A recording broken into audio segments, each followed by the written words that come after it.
நல்லா புரிஞ்சுங்க, இந்த வார்த்தைகளுக்கு நான் பொறுப்பு.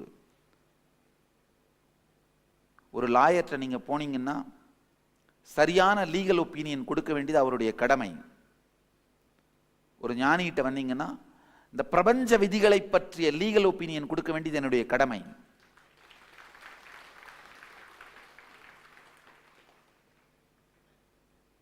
இந்த பொறுப்பிலிருந்து சொல்கிறேன், இந்த வார்த்தைக்கு நான் பொறுப்பு. அது மட்டும் இல்ல, நான் சொல்ற வார்த்தையை நீங்கள்லாம் போய் கடைபிடிக்க போறீங்கன்ற அந்த பொறுப்பையும் பார்த்துவிட்டு சொல்கிறேன். ஐயா, இந்த ஏதோ டிவி சேனல் மாற்றும் போது திடீர்னு நித்யானந்தர் தெரிஞ்சாருன்னு பார்க்குறவங்கலாம் நான் சொல்றத கேட்பாங்க, கேட்க மாட்டாங்க, வாழ்வாங்க, வாழ மாட்டாங்க, அது வேற. ஆனா எல்லாவற்றையும் மீறி இங்க வந்து இந்த ஹாலுக்குள்ள உட்காந்துருக்க, இந்த ஹாலுக்குள்ள அவ்வளவு ஈஸியா வர முடியாது. அந்த காலத்துலலாம் இமாலயாவுக்கு தேடி போகணுங்க, ரொம்ப கஷ்டப்பட்டு இமயமலை தேடி போகணும். இப்பவும் ஆக்சுவலா என்னை சுத்தி ஒரு இமேஜினரி இமயமலை உருவாக்கி தான் வச்சிருக்கேன். அதாவது ராங்கான பிராண்டிங், இந்த டிஃபமேஷன், இந்த அட்டாக் எல்லாமே பார்த்தீங்கன்னா இமயமலை மாதிரி தான். இதை தாண்டி உள்ள வந்தீங்கன்னா தான் இங்க வந்து உட்கார முடியும். இதெல்லாம் தாண்டி, அதாவது இதை தாண்டி உள்ள வரணும்னா அதை தாண்டி யோசிக்கிற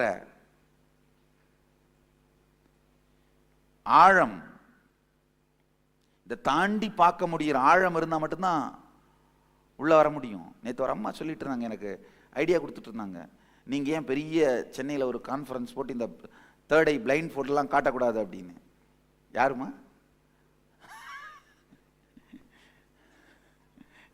இல்லை, உங்களுடைய அன்புக்கும் உங்களுடைய என்ன சொல்றது ஆற்றாமைக்கும் நன்றி. நீங்க என்ன விரும்புறீங்கன்னு புரியுது. நான் சொல்றேன் கேட்டுங்க, ஒரு விஷயம், தகுதி இல்லாதவர்களுக்கு இது போய் சேருவதற்கு நான் விரும்பினாலும் கடவுள் விரும்புவதில்லைமா.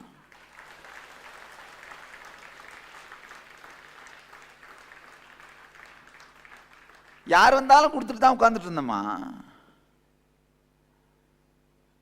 நான் பாட்டுக்கு சிறுபிள்ளை மாதிரி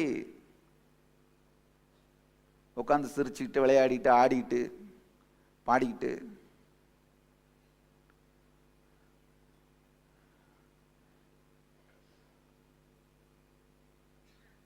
யார் வந்தாலும் கொடுத்துட்டு தான் உட்காந்துட்டு இருந்தேன்.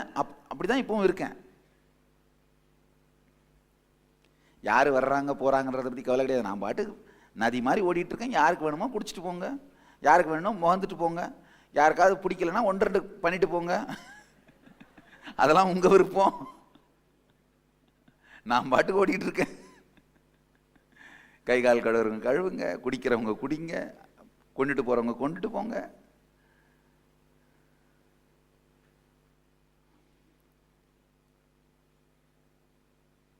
ஒரு சமூக ரீதியான வெளி உலகம் சார்ந்த வெற்றிகளை மனிதர்கள் அடைவதற்கு வழிகாட்டுவதும் அதற்காக சக்தியை அளிப்பதும் தவறில்ல. ஆனா அந்த மனிதனுடைய வாழ்க்கையின் இறுதி நோக்கம் தெளிவா இருந்தா, அந்த இறுதி நோக்கமே தெளிவில்லாத ஒரு கும்பல்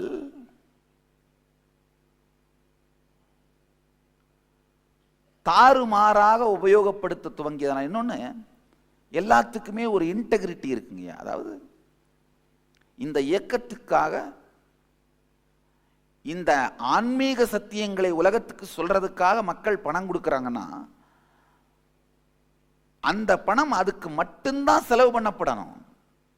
அது தாண்டி வேற ஏதாவது கருத்துக்கள், கொள்கைகள், வேற ஏதாவது ஒரு விஷயத்துக்கு செலவு பண்ணா அந்த இன்டெகிரிட்டி பிரேக் ஆகுது. விவேகானந்தர் ரொம்ப அழகா சொல்லுவார், எக்கனாமிக் சேஸ்டிட்டின்னு சொல்வார்.